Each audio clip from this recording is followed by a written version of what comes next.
እንደሆነ ብዙዎቻችን ዘመድ ምን ያደርግልኛል ዘመድ ምን ይጠቅመኛል ብለን እንተዋለን ግን በሽተኞች ብንሆን ድሃዎች ብንሆን ብቸኛ ነዋሪ ሰው የሌለበት ቢሆን ዘመድ ጋር እኮ ነው የምንሄደው እውነት ነው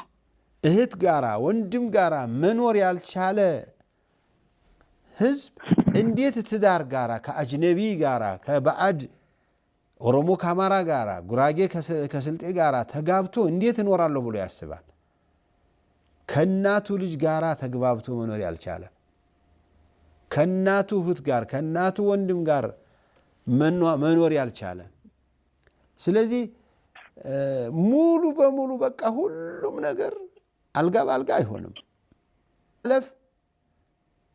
መላእክት ጠባቂ ያስደርግልሃል እኮ ነው ያሉት አንድ ሱሐቢ ነብዩ ጋር አለይሂ ሰላቱ ወሰለም መጥቶ ምን አላቸው የኔ ዘመዶች ጉድ ናቸው አላቸው ምን ነው አሉት እኔ ለነሱ ኸይር ውላለሁ እነሱ ለኔ መጥፎ ይውላሉ እነሱን ለማስደሳት እጥራለሁ እነሱ ያስቀይሙኛል ምናምን ብሎ ነገራቸው የዘመዶቹን ክፋት ነብዩ አለይሂ ሰላቱ ወሰለም ምን አሉት አንተ እንዳልከኝ ከሆነ ዘመዶችህ ከአላህ ልዩ ጠባቂ ተወክሎልሃል አሉት ስለዚህ ባዕድ ጋር የምንኖረው ለምን መሰለሽ ሁሉ ጊዜ ስለማንገናኝ ነውራቸውንም አናወራምኛ የኛን ነውርም አያወሩ ምክንያቱም አረ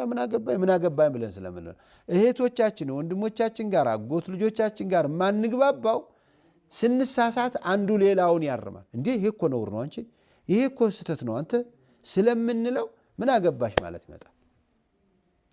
اسلوب ادعو الى سبيل ربك بالحكمه والموعظه الحسنه ነው ሁሉ ጊዜ አላህ ወደሚወደው ነገር ጥሪ የሚያደርግ የምታደርጉ ወንድም እህቶች አጎት አክስቶች ባሎች ሚስቶች የአላህን መንገድ በሚያስጠላ መልኩ አይደለም ማቅረብ ያለባችሁ የአላህ መንገድ ሰው በሚወደው መልኩ እንዲገባው አድርጎ ነው ማቅረብ የሚገባውና መቻሉ ነው የሚበልጠው አንዳንድ ጊዜ እንዳልሽው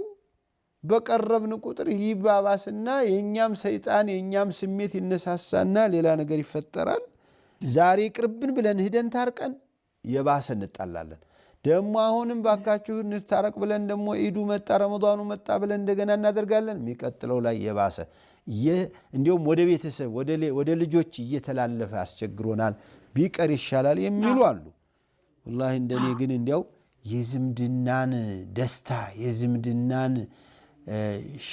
ሽፋንነት የዝምድናን ጥቅም ካነበብኩት አኳያ ለምን አይገርፈኝም ለምን የፈለገው ያደርገኝ ለምን የፈለገው አታደርገኝ ለምን ነው መጣለው ያስቀይማሉ አቃለሁ በጣም እንደው ቤት እንደው ለምን መጡብን ብለው የሚናገሩ ሊኖሩ ይችላሉ ይኖሩ ምን ችግር አለው አላሁ አለም ትልቅ አጅር ነው ያለው ለማንኛውም እሺ ኡስታዝ